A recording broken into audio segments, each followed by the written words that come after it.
This is episode number 364 of the Homeroom Smooth podcast, and I got with me Sydney Leona. Ooh, ooh. How you doing? I'm good. How are you? I'm good. I'm good. I'm good. I'm good. You ready? Yeah, of course I'm ready. What you mean? Am I I'm ready? What? Just gotta make sure you ready. I'm ready. Oh yeah, of course I'm ready. You know what I'm saying? So you're a singer, Mm-hmm. songwriter. You know what I'm saying? You've I've been, been adding my little yeah, razzmatazz. yeah. You be doing your thing. You be doing your thing. You be doing your vocal work. Mm-hmm. So I guess my question to you is like where you're from. You know what I'm Mm-hmm. saying? Like, how Just a little bit about me. yeah, a little bit about you. You Okay. know. Well, my name is Sydney Leona. Alexis is me. But Mhm. yeah, that's my artist name. I was born in Seattle, raised in Phoenix. I moved here about like three years ago or so. Mhm. I've always wanted to be out here though. Like, if you ask anybody in Arizona, I'd be like, I'm going to Cali. They'd be like, how? I don't know. I'm gonna figure it out. And they're like, Yeah. well, it's expensive. Been new, and look at me now. I'm Mhm. here. And I had like my old coworkers text me like, oh my God, I can't believe that you're actually in California. Like, yeah, I told y'all. I don't know why y'all thought I was lying. Right. So I came out here. Like I always sang like as a kid. Like I grew up in a musical like family, but I didn't have like I would say enough faith in myself. So I was a self-doubter. I would say my dad used to call me Doubting Thomas because That's Thomas crazy. doubted Jesus. This- So yeah, yeah. he was like, you doubt too much. And then of course my dance teacher gonna write in my notebook or my yearbook talking about something. If you didn't doubt yourself so much, don't second guess. What kind of yearbook message is that? I mean, that's actually a great it's message, great low all, key. Because you're going to refer back to your yearbook, you're going to go through your memories, and you're going to see that inspirational message like, Yeah. don't doubt myself. You're right. No, you're right. Because I would tell my younger self, don't doubt myself. Keep Mm-hmm. going. Have what is Yeah. it, faith of a mustard seed? Yep. And I did. Now I'm here, and it's like, wow, I could do this. That I had to tell myself like I could do this. Yeah. Because I really didn't think I could. But I don't know why you didn't think you could. I'm telling you, the mind is a crazy thing. Yeah. It'll stop you from so much, and it has stopped me, but also helped me, like figure out who I am and what I want to do. And honestly, sometimes I feel like people need that self-reflection where it's like you do need to take a moment and ask yourself, can you do this? Right. Why do you want to do this? Like how much work are you willing to put in for this? How important is this to you? Right. Because you can get sucked up in work, school, things that I don't want to say regular people, but like, people on the outside of like, I would say the music industry, I feel like a lot of people don't understand that it's like, you got to just follow your dreams. Like, I get the work and the school and, 9 to 5, I understand it, but just don't lose sight of plan A. Facts. Just because you have plan B. Yes. If you focus on plan B, your plan A isn't going to work. Exactly. And that's why, like, sometimes for myself, like, I go into work, I'm tired. Yeah. And it's like, why? Because I've been working on plan A this whole time. Right. Now I got to go to plan B real quick. Right. I got to go to plan B. You know what I'm saying? I got to go to what's supporting this dream. Right. Because everybody's not going to have somebody financing their dream. Like, you know what I'm saying? Like, nobody's going to have, like, this angel investor that's just making it rain on you all day. Mm-hmm. You got to make it rain on yourself. Yeah, you got to make it rain on yourself. You got to do what it do. Make it rain. Hey, what is it like? Make it rain. Make it rain on myself. So yeah, make it rain. Yeah. So there's that. So did you get into it when you were like in Arizona, or did you get into it like back when you were in Seattle? So in Seattle, I would say like I was just a kid that liked to do everything like, dancing act. When I was in Arizona, I did more theater and dance. 'Cause like I said, I didn't feel like I was the best singer. So, I did musicals and stuff. But I really got into like recording 3 years ago. Okay. Literally, I made my first song. I did a cover to Summer Walker's Body.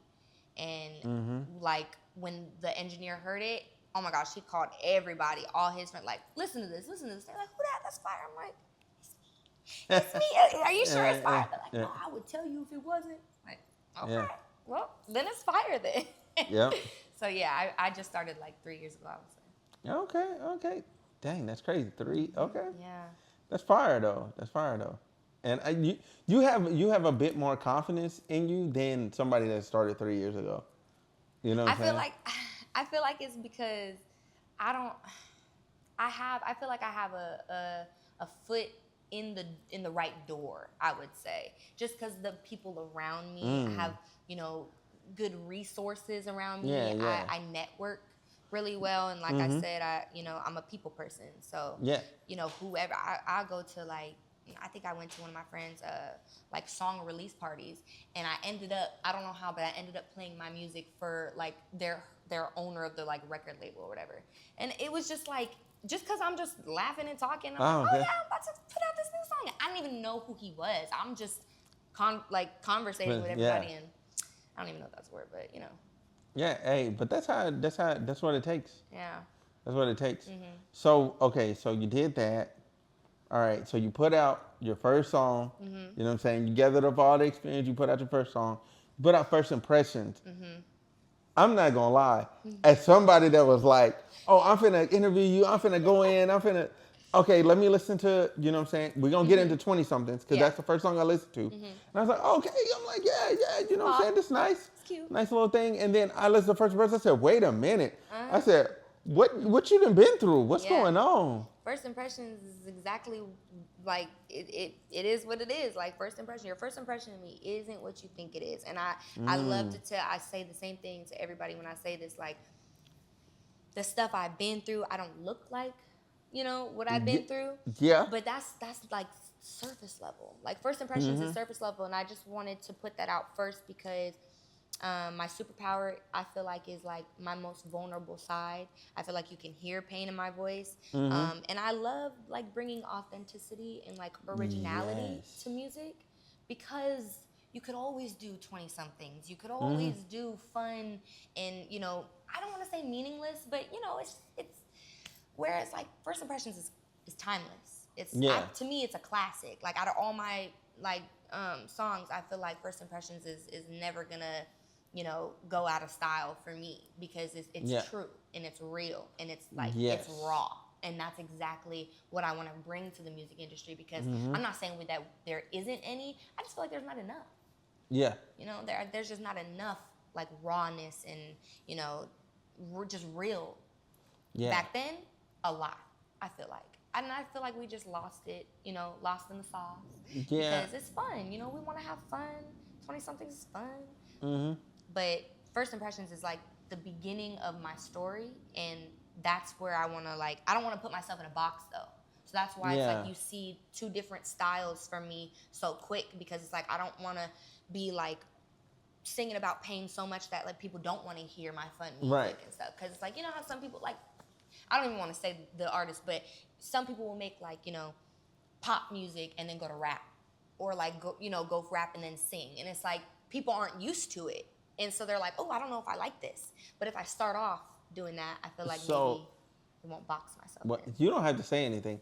I'll say something. So like for me, like for instance, like for like a Mary J. Blige or a Keisha Cole, like they sing from a place of pain normally. Right. It's like they broke up with, or somebody hurt them or whatever. Right. And so now if they do a fun song, it's nobody really gravitates to the fun song. Everybody's listening to this painful record. Yeah. And it's playing on the radio 24/7. And I'm just like, I really want to ask them, like, as an artist, like, how does that feel? Like, to know, like, people are just like into your pain this much. And they want heartbreak. They want pain instead of, I mean, I don't know how that feels, because nobody's like came to me and was like, yeah, just stop singing about that stuff. Right. Just go back to the pain stuff. Can we hear more about when you got beat up? Like, right. Like, no, hold on now. Like, yeah, I could definitely do that, but dang, like, I want to do a little fun, pop, fun, like fast music. So for like, and I feel like that's why it's like, for the summer, 20-somethings, and my new single Chopped is coming out. Those are fun. I just want to put them out because the real is on its way. It's done. Right. My project done. I could always add to it, but for the most part, it's done. And for that like highlights maybe like this last 6 years of my life. With my ex and with my family and just about me. And so that, I feel like I can't wait to put it out. And I was gonna put it out before I even had an audience. But I sat and I was like, you know what? this is too good. It's too good, humbly speaking. And I'm only saying that because it's so true. It's so raw that it's like I'm literally telling you my story with my voice and music in the background. Because it was just like as if I'm talking to you right now. If I'm telling you the story about what happened to me, that's what my project is. It's like from start to finish. It's all about me and like what I've been through in those times. Okay. So. That's good. That's good. So with that being said, you know, you do have your funnel record. You do have 20 something. Yeah. You know what I'm saying? 20 something took me back to where I was like, me personally, I was thinking about college. I was like, yeah, I was wilding. I was wilding. Wow. You know? Yeah, I was wilding. You know what I'm saying? Like, I got a couple people like I still check on them. You know what I'm saying? But I can't say nothing really. You know. Yeah, no, 20 something. And I was scared to like name it 20 something because I didn't want people who aren't in their 20s to like feel like it's not relatable. It is. We're just like, I really just wanted everybody to feel like we're in our 20 somethings. Like you could do what the fuck ever you want to do. Like I said, I'm trying to steal somebody's baby daddy.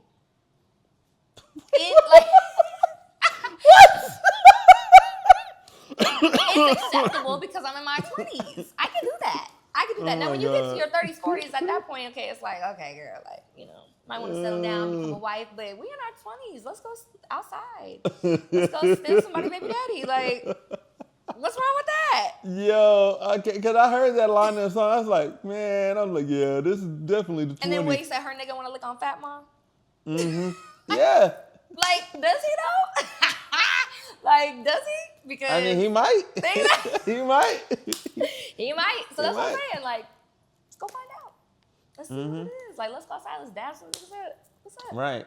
What you want? Yo, that's crazy. What you want? What you want? What you trying to do? You know So yeah, I just want it to be fun, and I just want people to like. I want to bring emotion out of people, even if it's 20 somethings where it's like.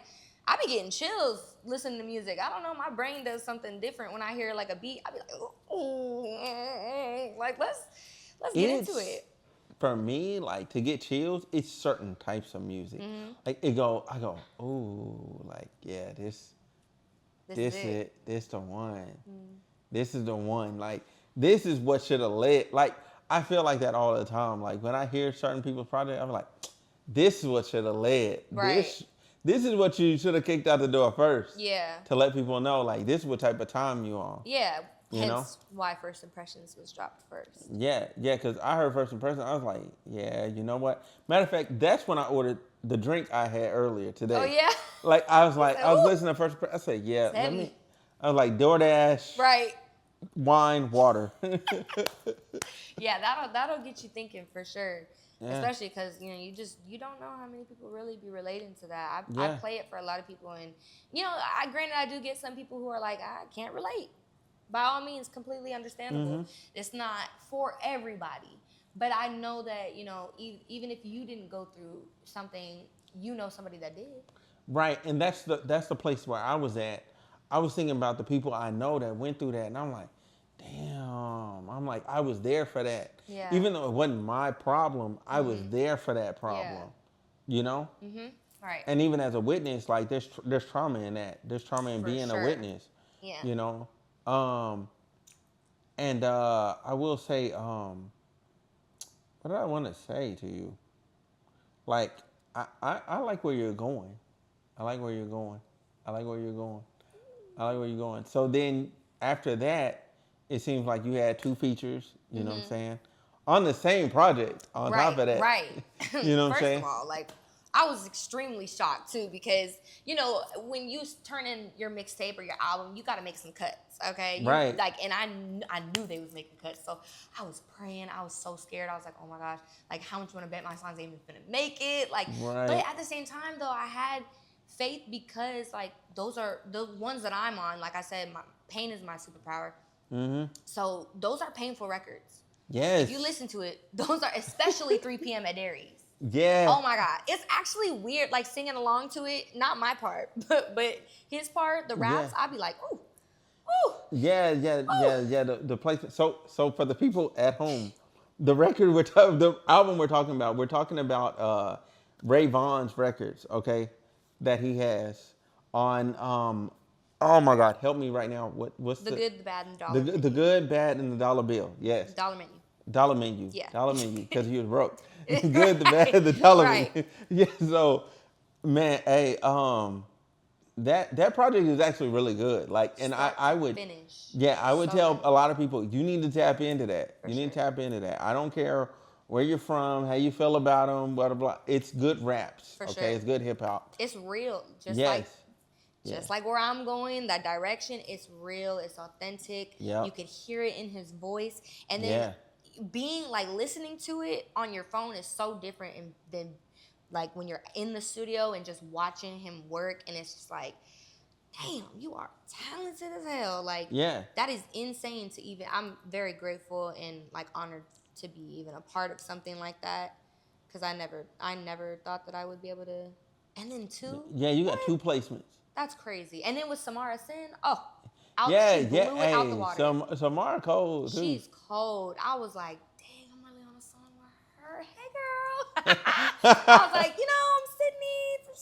If you just, if you didn't know me already, like, we on a song together, song pretty fire, if you ask me. But yeah, she's fire. The whole project is great. Yeah, yeah, yeah.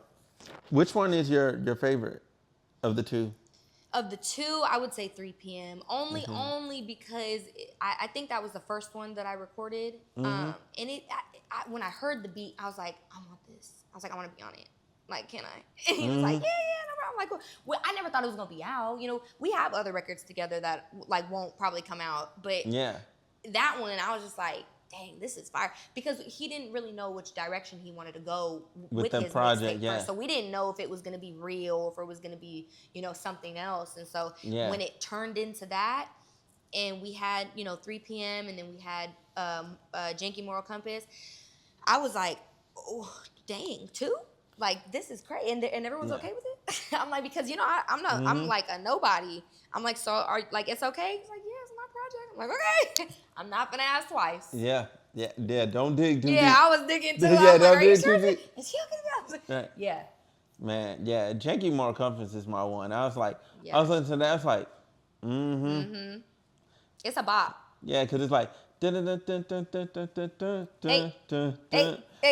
I was like, yeah, this. Yeah. Now, I would say though, and I don't know if this is like good or not, but like I would say my favorite song on like the mixtape, I think it's Flocker's Remorse and Miles Away from Heaven. Miles Away from Heaven. Flocker's Remorse is second favorite, but Miles Away from Heaven, ultimate favorite on the whole project. That I put on repeat. I was like, you did that with that one. That one's a great song. Yeah. I don't have a favorite yet because I sit with stuff for a while before I actually go, okay, this is my favorite. Especially like when you have a realer record. Yeah. Like I'm like, okay, like let me sit with it for a second and not like just jump out here and just get to saying like, oh, this is my favorite, because I mess around and somebody tell me that and I'm like, I don't even know whose album is that record on. Right. Like, no, but, I get it. You know what I'm saying? But like his, I was like, I listened to it all the way through. I said, yeah, I'm gonna need some time. Yeah. I'm gonna need some time with this. And he just dropped the music video for Look at God. So fire. Yeah, Like, I hadn't had a chance. I mean, to he look at just it. dropped it. It was like 2 days ago type shit. Oh, But shit. it's really good. Like it's a bop. Like he's just overly talented. Shit crazy. Yeah. So for the future, for yourself, the direction you're going, like what do you see for yourself? I mean, I'm trying to get on like SZA level. Okay. I can see myself stadiums. Like as a kid, my dad had this big old theater room, and it was now it's a movie theater room, but back then when I was a kid, it was a big old room with curtains and black. We painted it black, and so I used to go in there and make up dances, and then I used to look at the wall and have a mirror. And my dad, he's part of the Miracles now, so he practiced in there, rehearsed and stuff. So they'd have mic stands. I put the little mic stands, like I got my little backup singers and everything, and I'm like, I see you up there. I know that. Check under your seat. You can come VIP with me backstage. Like, I'm dead ass talking to a wall, thinking that I'm on stage singing and stuff. I've had dreams, I'm like, nah, I gotta get on that type of level. And it's not even for fame wise, but it's like I want people to hear my story. Like, Yeah. because it's just like the amount of self-doubt that I had to even be here in this position is like, oh, if you just believe in yourself and just put in time and work, blood, sweat, and tears, you could really do whatever you want. Exactly. Like, on some real shit. And so I just kind of want to prove that to myself and to everybody else, especially for the people who've been through what I've been through, exactly what I've been through. And then I've like thought about like if I should share like experiences on podcasts before I drop the tape. But I'm so iffy about it because I want people to listen first and then come and ask me about it. Because if I tell you, I don't want you to have a complex when you go to listen to the song. Right, You know? right. And that's also why, like, myself, as somebody that heard it first via song, I'm like, nah, I'm not gonna get into the details of it. Like, We can. That's the point. It's out now.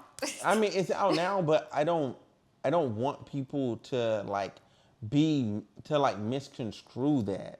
But Like, it's gonna happen anyway. I mean, that's true. And I'm prepared for it. So that's why I'm so open about it. That's another reason why I put it in my music. I put everything in my music so nobody can try to expose me or put it out before me. I already had somebody try to do that. It didn't work. Baby girl, I'm telling it my damn self. So you know, or whoever, is trying to tell my story for me, it's just like, let me tell it so you can get the real facts from the source itself, right? Instead of the he said, she said shit. So I put it out there. I'm ready to talk about it. I'm healed from it. I'm good. Okay, so because the song is in structures and in pieces, right? Yeah. So you have I believe it starts with the stuff with your father, right? Right. And then it goes to something with your mother. So I think it starts off with my mom and then my dad and then Mom, my ex. dad, and then your ex. Yeah. Okay. Because there's a piece of it, I believe it's the last part with your ex. Like, it's something you didn't even want to talk about on the song. So if we slide that to the side, what was your relationship like with your parents? So, I mean, I had a great childhood, I would say. I didn't realize that I have childhood trauma. Everybody usually does. But it's crazy because, like, I really didn't know. Because I came from a great childhood, Like, we didn't really, like, struggle like that. My dad was always there for me. My mom was there. Me and my mom, we had, like, a rocky relationship, I would say, until I got pregnant. And then, obviously, like, as a mother and daughter would bond over pregnancy and all that stuff. And so we ended up getting really, really close before she passed, thank God. But we had a very rocky relationship. And I would say me and my dad were extremely, extremely close. We still are.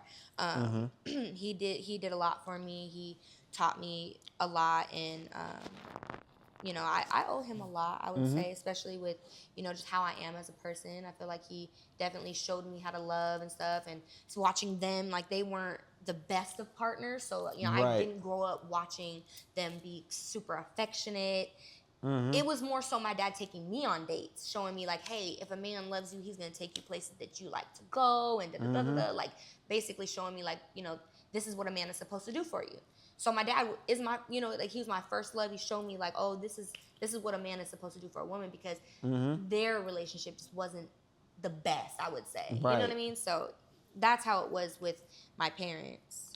Right, and kudos to your dad for recognizing that, hey, maybe we don't have the best relationship here, but I can still show you how this is supposed to be. Exactly. Yeah. And like I said, when I have, like, childhood trauma, it's like me realizing, like, with my relationships, not with a man, but just friendships, relationships, co-workerships, all that stuff.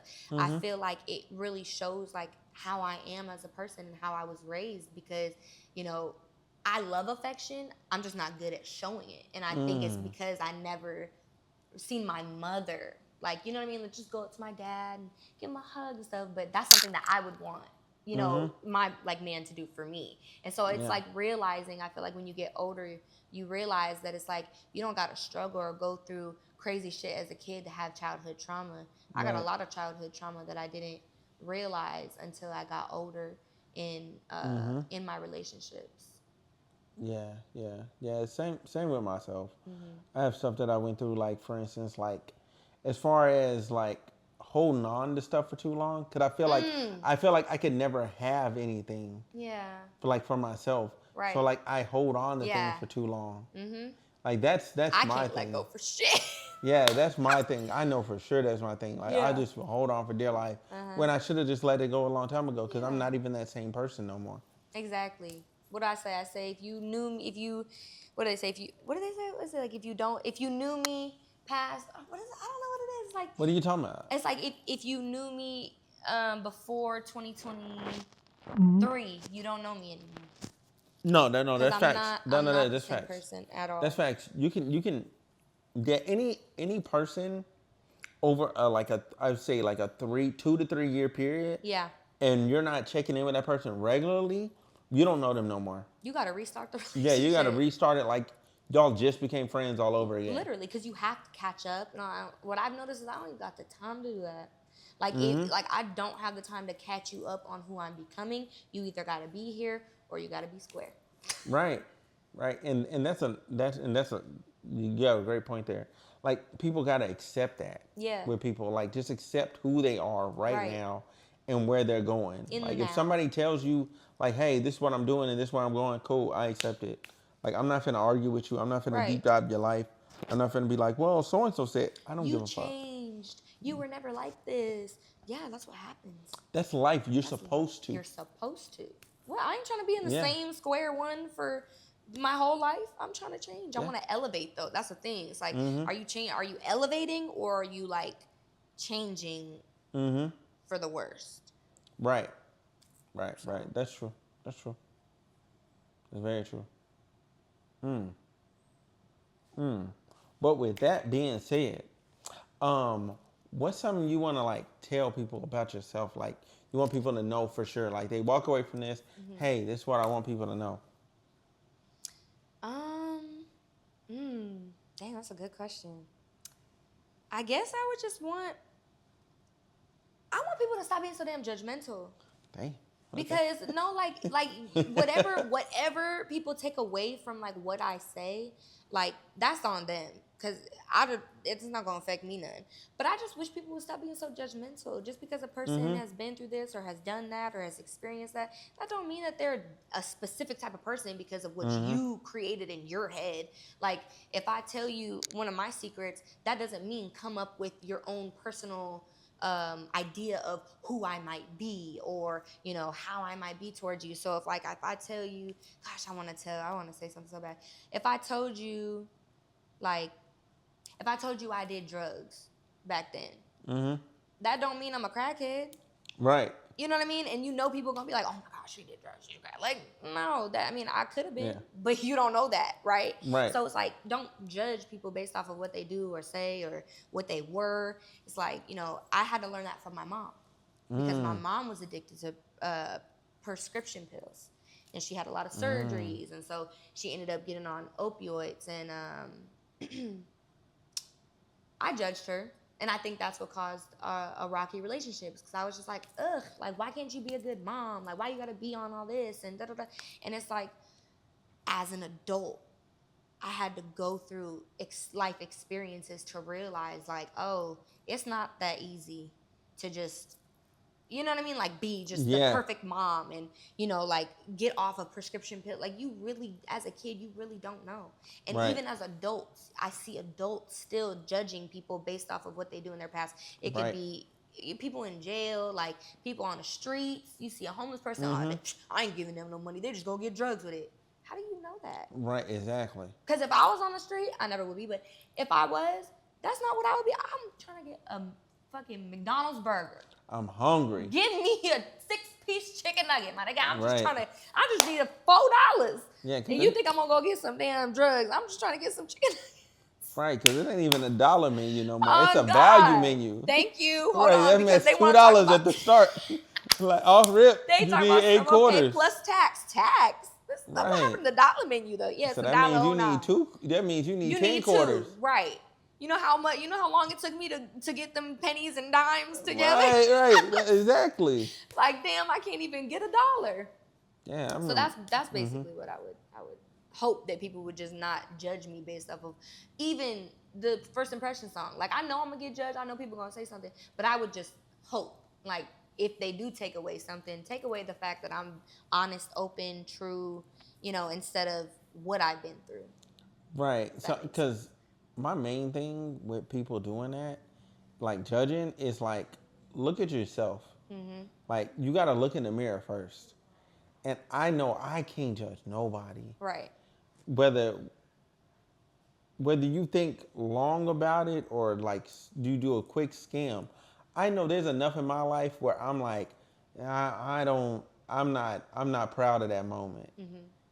And every moment that you're not proud of and you go to judge somebody, that's another moment that somebody could be judging you for. Right. And you don't even want that smoke because you hiding it. Yeah. You put it in a closet. This person is like, hey, here's what I did. Here's where I've been through, but this is where I'm going. Mm-hmm. And you judging them from where they were? Right. Not even that person no more. They're not even there no more. Right. It's different than you have a crackhead on the street telling you, yo, I'm still doing crack. I'm still smoking weed. Hey. I'm still getting high. Hey, this is what I need. Right, hey, that's what wrong guy. Like, I mean, at that point, you being honest. So, right. now, I'm not going to give you no money. But good luck to you. Facts. And that's the thing. Like, I just want people to stop looking at people like that. Yeah. Like, if you find somebody like that, okay, hey, judge them. If you find them, judge them. But most people, they're not on that. Right. Most people want to live a good life. Yeah. Just like you would. I feel like you, like, yes, don't expect yourself out of people, but give people grace. That's what I wish people would give people more grace. I feel like people would just be so quick to like, ooh, you cut the fuck off. You're a weirdo. Red flag. Da, da, da. Like, you know? Mm-hmm. Yeah. Yeah. Yeah. So. I feel that. Okay, I'm looking at the tattoos. Any of them mean anything? Yeah. Sorry. So it like they just kept jumping out to me, and I was just like. So this is my dad's football number. He played for the Seattle Seahawks. Oh, word. A long time ago. So that's why I have the 26 right here. His signature. I got strength right here. I always remind myself, okay, you gotta be strong. I just got this for my daughter. Her name is Psalm. So I want to do like a piece where it's like, you know, Garden of Eden. You know, I got the little apple right here. Yeshua. Okay.